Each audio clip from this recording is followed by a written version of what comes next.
नमस्कार। आप सुन रहे हैं द बॉलीवुड रेडियो और मैं हूं आपके साथ आकाश। दोस्तों, आज किस्सा जया भादुड़ी का। जया बच्चन इंडियन सिनेमा को हमेशा के लिए बदल कर रख देने वाली देश की सबसे आइकॉनिक फिल्मों में से एक शोले का आइडिया लगभग तैयार हो चुका था। प्रोड्यूसर जीपी सिप्पी के बेटे रमेश सिप्पी सीता और गीता की शानदार कामयाबी के बाद अपनी मल्टी स्टारर फिल्म के लिए एक्टर्स फाइनल करने में लगे थे और इसी बीच उनके घर पर एक पार्टी चल रही थी। इस रोल को पाने की आस में एक एक्टर अमिताभ बच्चन भी इसी पार्टी में पहुंचे थे। ये पार्टी साल 1973 की एक सर्द रात हो रही थी और अमिताभ को पहले से ही 102 डिग्री का बुखार था। तारीखें बताती हैं कि तब जंजीर रिलीज नहीं हुई थी, लेकिन फिल्म के राइटर सलीम जावेद ने रमेश सिप्पी के सामने अमिताभ के नाम पर अपना भरोसा जताया था।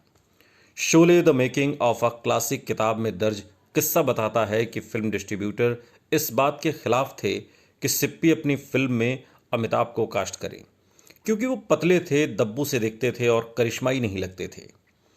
मगर अपनी पहली फिल्म में इसी पतले लंबे आदमी के होने की बात से एक लड़की सीक्रेटली बहुत खुश थी।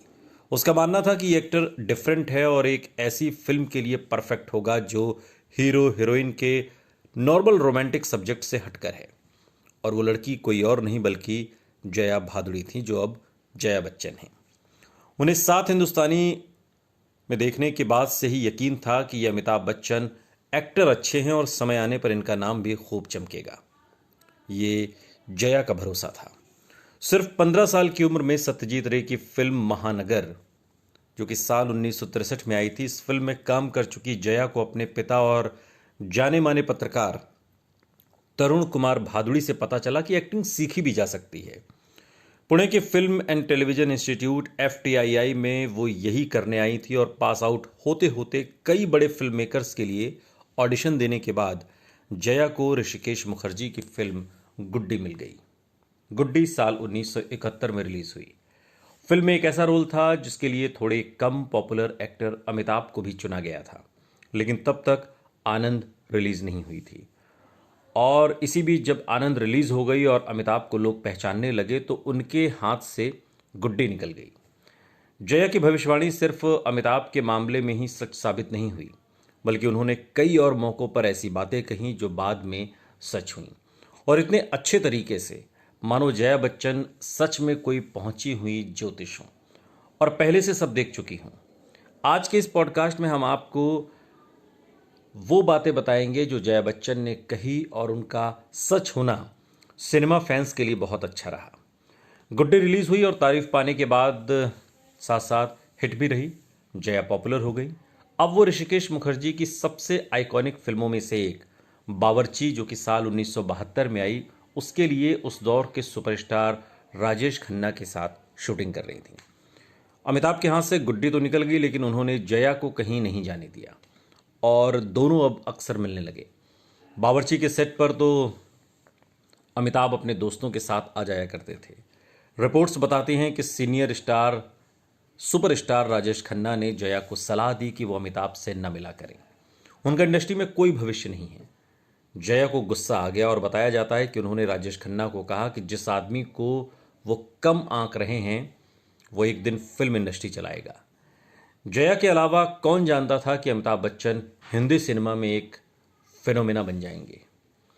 किस्से पर वापस लौटें। जिस अमिताभ बच्चन को शोले में न लेने की सलाह डिस्ट्रीब्यूटर रमेश सिप्पी को दे रहे थे, उनकी जंजीर रिलीज हो गई।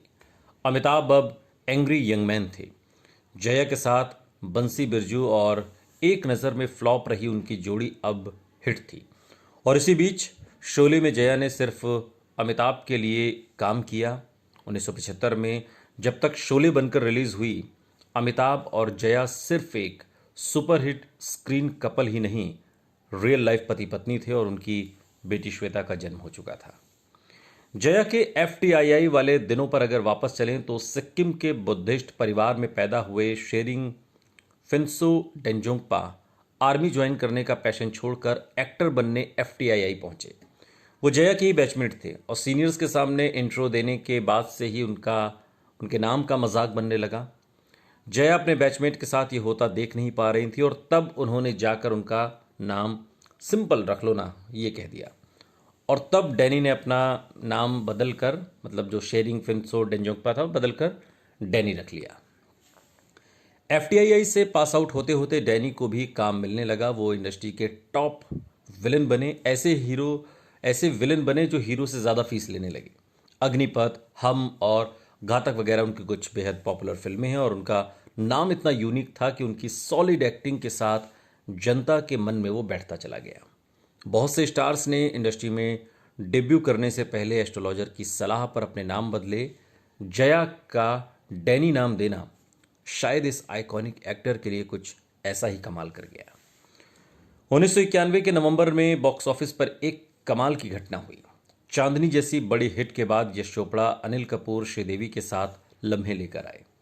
4 नवंबर को रिलीज हुई फिल्म ने शुरुआत तो अच्छी की, मगर ये फिल्म की कमाई गिरती चली गई और इन दिनों फिल्में महीने चलती थीं, महीनों तक, इसलिए उम्मीद की जा रही थी कि शायद कुछ दिन बाद लम्हे चल निकले। मगर इस बीच 22 नवंबर को फूल और कांटे रिलीज हो गई। 2 बाइक पर सवार अजय देवगन की एंट्री ने थिएटर्स भर दिए और लोगों में क्रेज आ गया। लम्हे की कमाई का चांस बिल्कुल खत्म हो गया। बॉक्स ऑफिस को एक नई हिट और इंडस्ट्री को अपना एक्शन स्टार अजय देवगन मिल गया। और बताया जाता है कि इंडस्ट्री में अजय के डेब्यू को लेकर बहुत पॉजिटिव माहौल नहीं था, मगर जया बच्चन वो अकेला बड़ा नाम थी जिन्होंने कहा था कि वो सुपरस्टार बनेंगी।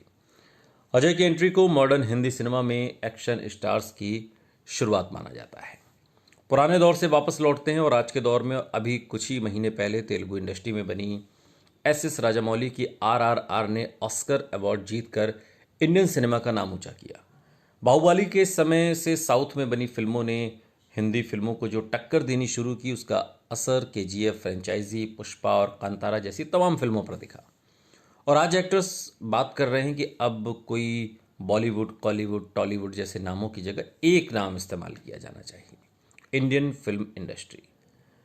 और इस तरीके से जया बच्चन की ये कुछ भविष्यवाणी है और जितनी कही उन्होंने सब सच साबित हुई। ये बताता है कि वो सिर्फ एक दमदार एक्ट्रेस नहीं बल्कि सिनेमा विजनरी भी हैं।